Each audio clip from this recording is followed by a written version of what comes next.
Bienvenidos a Deutsche Welle. Nos encontramos en este momento en Davos, en el Foro Económico Mundial, y aquí nos acompaña el presidente de Colombia, Gustavo Petro. Presidente Petro, muchas gracias por estar con nosotros en Davos. Gracias a ti y aquí compartiendo algunas ideas en Davos.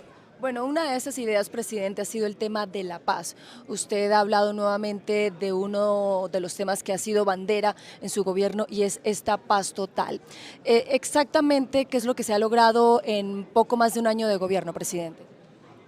Bueno, en primer lugar, hay una paz ya firmada, unos acuerdos en el gobierno de Santos y las FARC que se incumplieron casi por completo en el siguiente gobierno, que entre otras entró con la consigna de hacer trizas la paz. La consecuencia es un incremento de violencia, es un retorno de muchos de los excombatientes a las armas, entrampamientos judiciales que propiciaron ese retorno a las armas, la muerte de 420 excombatientes firmantes de paz, asesinados, muy probablemente por otros grupos que retomaron el camino de las armas, etc. Un primer hecho que queremos producir, lo hemos venido construyendo durante todo este año en la práctica, es cumplir los acuerdos. Hemos avanzado parcialmente en un año en el cumplimiento de esos acuerdos que tenían un plazo de 12 años, 4 años ya se han perdido completamente.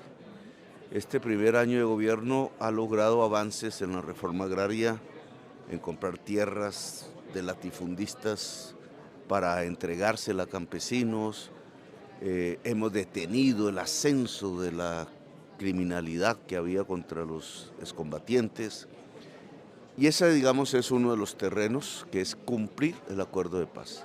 El segundo elemento es, ante el rearme que hay, ante el crecimiento de grupos armados de nuevo en los campos de Colombia, volvernos a plantear un diálogo con ellos, un diálogo que ya se da en esferas muy diferentes a las circunstancias históricas por las cuales se crearon la FARC y se creó la insurgencia colombiana.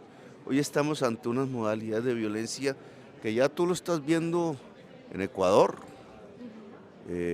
La nueva fase de la violencia colombiana que está en el contexto de la violencia americana, de las Américas en su conjunto, tiene que ver con las economías ilícitas, tiene que ver con un fracaso sustancial de la política antidrogas de los Estados Unidos, que cumple medio siglo, pero cuyos indicadores son de un absoluto colapso. El fentanilo irradia ahora a la sociedad norteamericana y deja 100.000 muertos al año. La cocaína les dejaba 3.000 muertos al año. La marihuana ninguno. Pero en el camino de estos 50 años, 1 millón de latinoamericanos ha sido asesinado. Hay destrucciones democráticas como la que se presencia en Haití, y el tipo de organización criminal detrás de ella se convirtió en una especie de multinacional, poderosísimas, con controles políticos en diversos países latinoamericanos, etc. Todo ese cambio nos lleva a un método para hacer la paz en Colombia diferente, que es el que estamos intentando construir y que parte de dialogar con estos nuevos grupos y establecer, y este es el objetivo central, que el nuevo eje de la paz en Colombia tiene que ver con la transformación económica del territorio, de la región, que se transformó en las regiones de la economía ilícita que exportan al mundo cocaína, oro ilícito, y que si logramos construir economías prósperas, podríamos garantizar la pacificación de la región.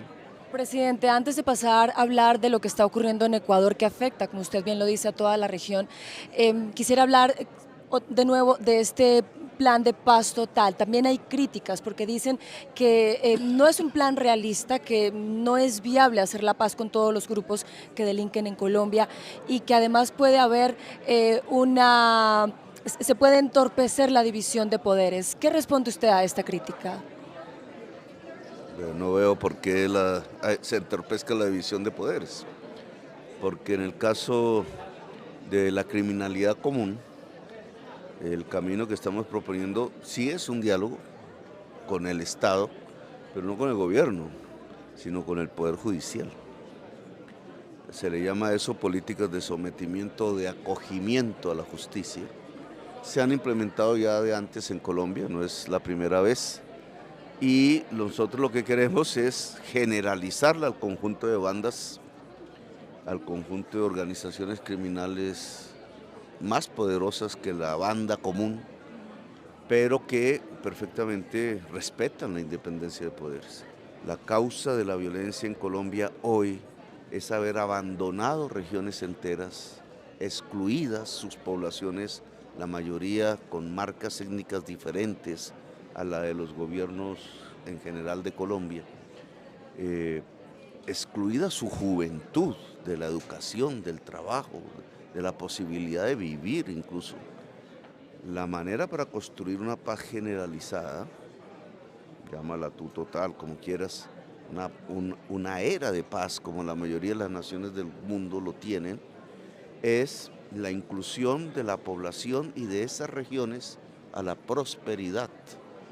Cuando tú miras dónde están esas regiones, pues no es en toda Colombia, no es en Bogotá, no es en las capitales, es en el litoral pacífico, por ejemplo. Mira toda la olla del litoral pacífico en el mundo. En general es rico, es la región más rica del mundo. Las ciudades chinas más poderosas, japonesas, la Australia. La única parte donde ese litoral es muy pobre es donde los herederos de la esclavitud negros se localizaron tratando de ser libres, el litoral pacífico colombiano. Se convirtió por eso mismo como una especie de castigo, de revancha de las élites esclavistas y de sus herederos que siguieron en el poder en la región más pobre de Colombia. Y de la región más pobre de Colombia, en la región que más exporta cocaína al mundo. Eso está correlacionado. No habían alternativas. Las mafias terminaron usando el territorio y matando buena parte de su población. Y si nosotros lográsemos hacer próspera la región Pacífico, a sus habitantes, a las comunidades negras e indígenas, a las juventudes que están allí, yo estoy convencido de que, independientemente de las marcas, de las siglas, de las organizaciones criminales, podríamos garantizar una paz real en el territorio colombiano. Presidente, ya pasando al tema de Ecuador, recientemente el presidente de ese país, Daniel Noboa, anunció que iba a deportar a unos 1.500 presos colombianos y también hablábamos y escuchábamos aquí en Davos a la canciller de ese país decir que se necesita de la cooperación de toda la región porque es un problema no solo de Ecuador sino de la región. ¿Qué está haciendo Colombia al respecto? ¿Cómo está apoyando Colombia a Ecuador en este momento? Mira, yo acabo de hablar con funcionarios del gobierno ecuatoriano aquí mismo en Davos. El tema es diferente, digamos, vamos hacia unos acuerdos. Nosotros no vamos a rechazar el que se repatrien colombianos detenidos en Ecuador. Lo que pasa es que es un proceso que tiene que consultar la misma jurisdicción de Colombia. Estamos de acuerdo en eso. Hoy Ecuador tiene niveles de violencia superiores a los de Colombia. Hace 20 años no era así. Era un país muy pacífico para nosotros. Ese cambio radical que se ha experimentado en materia de violencia tiene causas que hay que mirar. La violencia viene del norte, se traslada desde nuestro país, pero se traslada por unas razones. El Estado ecuatoriano hoy es más débil, lo debilitaron, nos pasó lo mismo a nosotros, cuando acabaron con toda la institucionalidad pública que había protegiendo la agricultura colombiana, crecieron las mafias en ese espacio que dejó el Estado.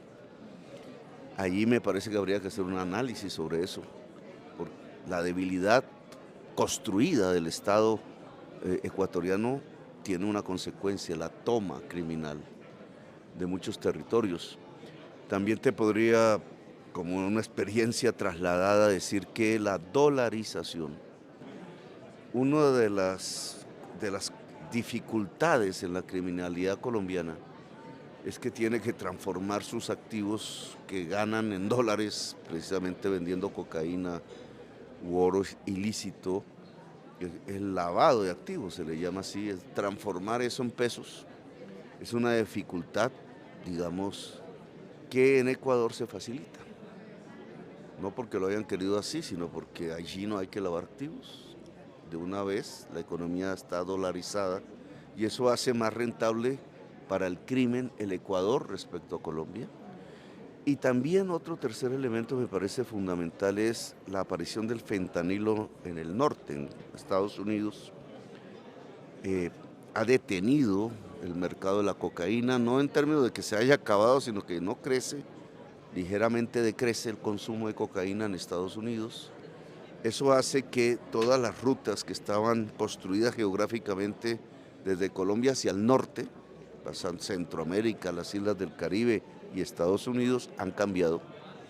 Entonces el mercado de la cocaína hoy se ubica o intenta ubicarse en Europa, lo cual significa que cambió la geografía y va hacia Australia y probablemente hacia China. Se expande hacia los lados y hacia el sur, el Brasil, y eso hace que la geografía de la producción de hoja de coca haya cambiado y la organización criminal que se construye alrededor de la cocaína también ha cambiado.